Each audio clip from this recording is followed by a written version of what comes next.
Welcome back to another episode of Befuddled and Confused. We don't know who's befuddled and who's confused yet. I know I'm both. So if you don't mind, subscribe, comment, and share these videos. Although we are doing these videos so other people can see them, for me personally, it's so I get better at talking. I get a better understanding. If other people get something out from it, great. If not, who cares? Yeah. That's my selfishness. By the way, Liz, I have 4 pounds of bacon jerky marinating. Oh my goodness. So, yeah, that'll be happening soon. Yes. Yeah, so this week I thought we'd talk about social media and the impact on it. Although I want to start this off with a challenge. Oh. I want to know if you're willing to join me in this challenge and stay off social media, including Facebook, Instagram, Snapchat, until our next video next Sunday. Does TikTok count? TikTok, awesome. No TikTok. I can't make any videos. Nope. Oh goodness. Yeah, I'm down. Okay. And the reason I want to do this challenge is see if see how it impacts us emotionally, physically, because that's what I want to talk about. Is we all want to live up to the Joneses, and as I read these more books, I'm reading The Subtle Art of Not Giving a Fuck. We compare ourselves, whether we think no matter what we look at, we're always comparing ourselves to. So we're always in a state of think we're better than or we're less than because we're not equal to. Yeah. And that's what we were talking about last night while we were watching the fight. I don't understand why someone would like their own freaking post. Have you ever done that? Have you ever liked your own post? No, I don't like my own posts. I like other people's posts. So why would someone like their own post? I think they just love themselves. And that's where I'm conflicted. Do they like their own posts because they want more likes, or because they want to be recognized, or because they think it's going to get more influence? And that's where I'm confused. And yes, I post things on social media. I don't like to. I feel awkward. Although what I've noticed is that friend that I'm talking about that likes his own posts, he also likes to use a lot of filters. Yeah. And I don't know too many straight guys that like to use filters. What do you think about filters on social media? I don't even think they should use them. I mean, it's basically false advertising, I guess you could say. Right. And I mean, I know Snapchat, it's a filter, but it's just something fun to play with, It shouldn't be every time you do a thing, I know people go on Snapchat and then they use a filter and then post that on Facebook, and I'm like, okay, but that's not the real you. Right. Yeah. So that's not, you're trying to perceive yourself as something else, the image you're giving, and it's just not you. And that's what I'm getting at is with social media, we post all these things that are great, and we don't post the struggles that we encounter every day, and that's what happens. I was listening to a podcast the other day, and I was sharing it with you. Is a UFC fighter? His daughter is an introvert, locks herself in the bedroom, and she deals with depression because she's always comparing herself to other people on social media. And come to find out, I didn't realize women go into the Coach store, or they go into Nordstrom's and they put on jewelry and they put on purses and they take pictures and they pretend they have this stuff when in reality they don't have anything. They don't have it at all. Yeah. And that's the danger I think we live in with the social media, and that's why I want to take this challenge for a week. Can we go without it for a week? Does it add value to our life? I don't know. I think I can do it. Yeah. It's not a big deal, I think. What value does social media add to your life?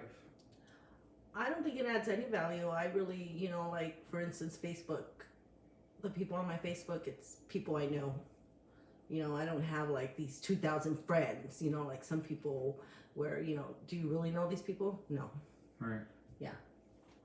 And for me, if you've seen some of my posts, most of them are like my mom working out, and that started when my mom had cancer and I moved back down, and like she was going through her cancer, and like I forgot to post one day. We went to the gym, and like all our friends got mad, and I was like, oh crap, you know. They got inspired by my mom going to the gym. Like it wasn't for me, and now it sort of is because those are my pictures and my memories. But I don't go on social media to get the followers, to get the likes. I go on there to get inspired. But as I listen to more podcasts and understand it, I know it's false inspiration. Yeah. Because like we don't understand the struggles that someone's going through, right? Because like if I just followed your social media, like, cool, you got grandkids and you love your grandkids. Don't understand like we shared in our first one, like the struggle you went with dude that was like stalking your daughter, and like now he's arrested. Like no one would know that stuff. No one knows the struggles we go through, you know. Yeah. And I think that's with the filters. Like we put on the fake facade. Like not only is it the filters of our pictures, it's the filters of our life. Yeah. You know, like we want to be so perceived as having a good life, and I think that started way before social media. And what I mean by that is when I worked in the food industry, and like I don't mean to make it a racial thing. However, a lot of my kitchen staff were Hispanic. Hardest workers I ever knew. However, there was 10 of them living in a 1-bedroom apartment, but they all freaking drove like Lexuses. They all had the brand new iPhone. They all had the brand new everything. It was all about outer appearances and instead of what was really going on. And like that just isn't just going on with the Hispanic community, right? Like that goes on in every community. I just relate it because that's what I saw, and like that's the first time I really understood. Like we want this outside looking good, like while we're dying on the inside. Yeah. And do you notice that a lot in like society? Like yeah, there's, you know, in everything, you know, they might have the nice car, or, you know, they get to go on all these trips or do things every weekend, but in reality, I mean, they're living, you know, they might be living in a household, like you said, with a bunch of people, or they're just not paying rent or whatever it is, you know. Right. Yeah. Like if I post something, like you said, about the Coach bags, it's because I went and bought it. Right. You know, it's because I treated myself and bought that bag. Yeah. And that's a rarity, because, well, I shouldn't say a rarity, but like from what I was hearing on that podcast is like a lot of people don't buy that stuff. It's like they want to pose with it and look good. They want to put the filter on and make sure all the blemishes are off their face. Like I'm sorry, like no one's perfect, you know. Like I'm still fat. I'm trying to lose weight, you know. I'm sure I got hair sticking out of my ears that I need to trim, you know. My beard isn't perfectly gray. My clothes, like I get at thrift stores, like. Oh, I got grays too. I dye my hair. But see, why do you have to dye your hair? Because I don't like the gray. I got hair mascara for it right now. But see, doesn't gray mean that like you've lived a life and like you're it's supposed to be a symbol of wisdom?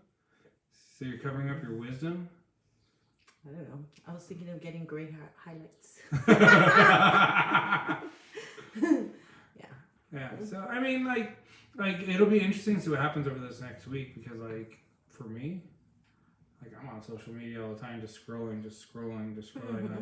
Like, and that's why I don't have TikTok, because like I get obsessed with that too, and it's just like I need more of a life, you know. Like what else can I fill my life up with and make it more meaningful, instead of like trying to compare myself to someone else's false filter, whether it's a filter on the picture or a filter on their life. You know? Like I saw some people going for a hike this morning. It's like, all right, you went for a hike. What did you give up to go on the hike? Like, how hard was that hike? Like, how early did you get? Like, I don't know all the sacrifices that went into it, you know. And that goes back to the book that I'm reading, The Subtle Art of Not Giving a Fuck. As everyone says, like pain is mandatory, suffering is optional. And after reading this book, it's quite opposite. Like, suffering is mandatory, pain is optional, because we gotta choose what we want to suffer through. Yeah. Right? Like me buying this house, like I had to make some sacrifices. Like, it didn't happen overnight. Like, I was in the process of looking for a house for over 3 years. Yeah. Like what financial things was I willing to give up, you know? And that's why I'm willing to give up social media for a week. Like, what can I gain from it? Like, that's gonna be a struggle for me. Yeah. Not gonna lie, you know. Like, what am I gonna put in that place? You know? Yeah. What are you gonna do instead of being on your phone? I think I'm like overwhelming myself right now because like I'm on my running streak. I just quit smoking on Wednesday the 24th, and now I'm going to quit social media, and it's like, okay, like I'm going to have all this extra time. Mm-hmm. Yeah. Like, and then like, all right, can I make my business grow?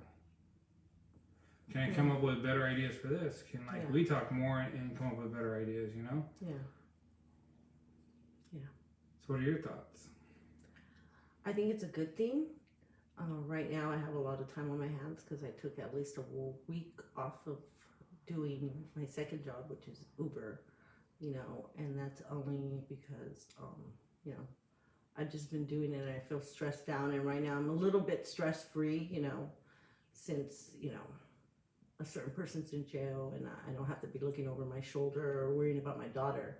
Right. So it's like, you know, I've been just at home, you know, washing, you know, putting things away, you know, taking my daughter here and there. And so, I don't know, maybe I'll read a book instead of being on social media, you know? Or maybe you'll get that side hustle going. Because remember, you're talking about how you're making soaps or sponges or all that. Yeah. Like, how much more time will you have for that, you know? And, Yeah. and like you say, you're going to be going on medical leave soon. You know, like, this is a perfect opportunity to take this week, like, okay, like you have all this extra time, and it's like, oh wow, I could create a business, you know, instead of being on social media and making Zach or Mark Zuckerberg all this money and Jack Dorsey and all them, like make yourself some money. Yeah, you know? I mean, I already went out to the store to buy material because I told my grandkids I was going to make them some pillows. So I'm like, okay, now we got to go get me a little sewing machine. Yeah, so right. Yeah, I've already got material for that. So. And your niece knows how to do a hustle, so maybe you could get more in contact with her and figure out how to make that hustle going. And that's what I want to figure out is like, what am I going to do with my time? Yeah. How much more time am I going to have? Just by quitting smoking. Like me and Terry were talking last night, it's all about the ritual, right? Like how much time we actually waste in the ritual of like going outside, lighting up that cigarette, like relaxing and putting out the cigarette, and just it's a whole ritual. And it's like when I was smoking a pack a day, which I was, like that's like over an hour a day wasted, you know. And then on top of that, your social media, and then on top of that, like all this time that we're wasting because we want to see how everyone else is doing. We want to be better than everyone else. So yeah. Maybe instead of seeing what people are doing on social media, you can actually pick up the phone and, hey, how are you? Right. Yeah. And then the other thing is like if you really want to do something, you don't talk about it. You just do it. Instead of posting on social media, hey, I went for this hike. Hey, like I just did this PR in my life. Like, all right, cool. Like why are you posting that? Are you trying to like be better then? Yeah. Because if you're truly trying to inspire someone, like why don't you take someone with you to the gym? Why don't you take someone with you to the hike? You know? Yeah. Like actually reach out. Like I think we've lost that connection through social media. Like I don't know. I think I have like maybe 300 friends. And like to some of you out there, it might be like, oh, only 300 friends on Facebook. Like I don't know 300 people. Yeah. So like 300 friends to me is like a lot, and I don't give a crap because I don't know half of them. Yeah. And going back to where you were talking about why someone would like their own post, I think when you like a post, whether it's yours or someone else's, it comes up on the feed again. So then people actually see it again. You know, because I've seen where, you know, it might be a picture or something I posted 6 months ago, but if someone goes through my page and then likes it, then all of a sudden it's on the feed again, so everyone's looking at it again. Oh, they want to just get more looks, more likes. And that's interesting because like a family member is also trying to do a YouTube, and I was told that they're buying subscriptions and viewers. Like I understand, I've heard people can do that, but like that's not what we're trying to do here. Yeah. That's not what I do on social media. Like it needs to be organic because like what's the point otherwise? Yeah. You know, like I didn't even know you could do that. Yeah, there's ways to do it, and it's been done. It's all the Russian bot that you Democrats think that the Republicans do. There you go. But yeah, I guess you can. But what's the point in buying them? Yeah. You know, you're spending money to not get anything. Yes, once you get up to like a certain amount of subscribers, viewers, you get paid. But who cares? Like, yeah. in the long term, like let's just say this is our last. Let's just say, for instance, this is our last video. But like we learned this week, like without social media, like your side hustle can take off, right? Yeah. And without social media, like I put more time into my business and I'm making more money. Or like I learned to love myself a little bit more. Like that's more valuable than whatever YouTube can give me. Yeah. You know. So what else do you want to talk about? I don't know. I mean, I think that's good for today. I mean, we want to keep them short and sweet. Like I said, I'm going to have some bacon jerky, so we'll have Liz sample it next week. Yep. We'll talk about how it went. If you don't mind, like, subscribe, follow, whatever the crap is on YouTube. Make a comment. Tell me how beautifully bald I am. Whatever you want. And we'll discuss more things. And we'll think what else we can talk about. All right? All right. All right. See you next week.